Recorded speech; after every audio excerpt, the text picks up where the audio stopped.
Sonia, how nice to see you. I hope I'm not disturbing you. Not at all. I'm reading letters as usual. Are there any new questions? A few. But it's always so interesting as to why there are so many questions about table manners. Well, that's easy to understand, because most people are at ease in their own homes, but often are confused at a dinner party. That's true, and yet manners at the most formal dinner party are exactly the same as they are at home. This is a correctly set place at a dinner table. The silver, as you see, has been arranged according to courses. There should never be more silver than there are courses for which it's intended. For each course, you take the implement furthest from your plate. Croutons are sprinkled into the soup. Crackers are served as such things as clam chowder or oyster stew, in which event it is proper to crumble them, if not too many at a time. You will be provided with a large spoon if your first course is served in a plate. This is eaten with the right hand, and therefore the correct implement is furthest from your plate on the right. You fill the spoon by dipping it away from you, and then sip from the side. If you wish to take the last spoonful of soup, you may tip the plate like this. If soup is served in a cup, it may be eaten this way. Or to drink the soup, remove the spoon and lift the cup by both handles. Avoid making your little fingers conspicuous. Let them relax.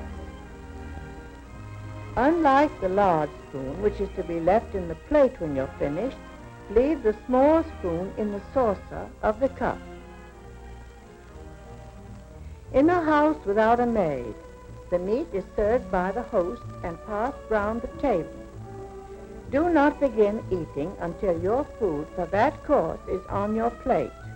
While waiting, you perhaps eat a piece of bread. Break it like this and hold it against the rim of your plate to butter it, or on your bread and butter plate, which is always on your left. Help yourself by using a serving spoon in your right hand and assisting with the serving fork in your left. Then place the spoon and fork together at the side of the dish and pass it on. Remember to place each dish passed to you on the table to your left. This provides free use of your right hand. Cut small bite-sized pieces of each separately. Try not to talk or take a drink of anything while you have food in your mouth. Eat as quietly as possible. It is proper to push your fork against a small piece of bread to assist you in picking up last morsels of food. A small piece of bread may also be used to finish the gravy that is left on your plate. If you pass your plate for a second helping, place the implements to the right and well up on the plate so they will not slip off, and also to provide ample room for more food. Salad may be served either as a separate course, such as this, or it may be placed on the table before you sit down. In this case, your salad is that at your left. If a knife is provided, its blade must be of silver or stainless steel. It is absolutely correct to cut your salad with a knife.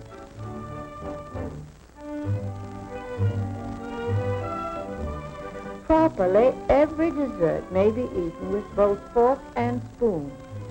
If you're served a whole peach, such as this, hold it with the fork in your left hand and cut the fruit around the pit with the spoon in your right.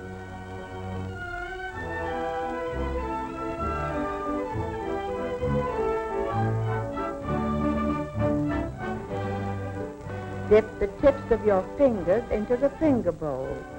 It is correct to pat your lips with your moistened fingers and dry both fingers and lips with your napkin. Among the difficult foods to handle gracefully is spaghetti. It is usually served in long strands covered with sauce and sprinkled with grated cheese. You can manage it best by using the side of your plate as a barricade and twisting it into a bite-sized roll. Practice makes perfect in this operation. If a strand comes loose from your fork, put your fork back into your plate and twist it until all strands are again secured. It is true that asparagus is classified as a finger food, but it is much better table manners to cut the tips and the stalks as far as edible with your fork. It is always better not to risk eating asparagus with your fingers. By using your fork in this manner, you can be sure that at no time will you appear ungraceful. It is always correct to use your spoon and fork for eating any cream-filled dessert. Again, hold it with your fork and cut and eat with your spoon. Managed this way, you will easily control it. Make frequent use of your napkin if dessert is a sticky one, such as this.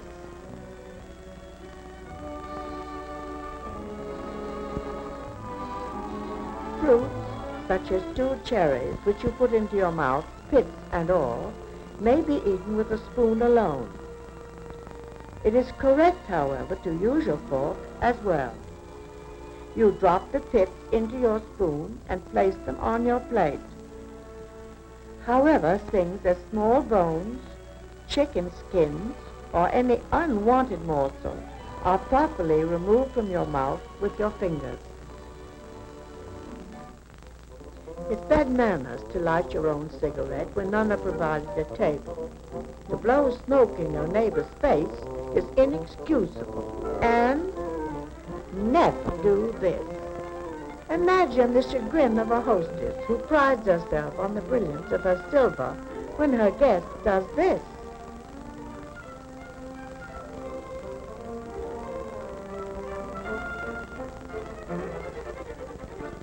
And adds insult to injury by being suspicious of the glassware.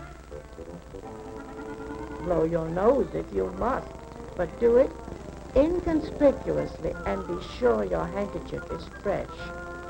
And don't apologize. You can't help coughing, but if it lasts any length of time, you should leave the table. Making up a table is not only unattractive, but unnecessary. Whenever you're being waited on, you will be served at your left. With the exception of having someone wait on you, everything is exactly the same. Even in a house of greater size and formality, you will not encounter any new rules nor changes in behavior.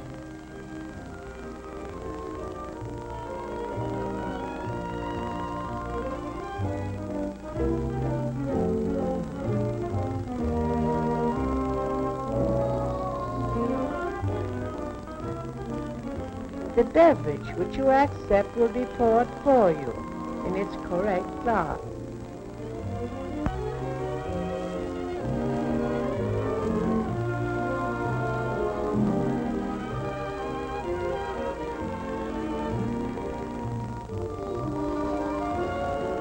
Unless you have refused a course and left its implements untouched, the outside ones on either side of your fresh plate are the ones you take the plate.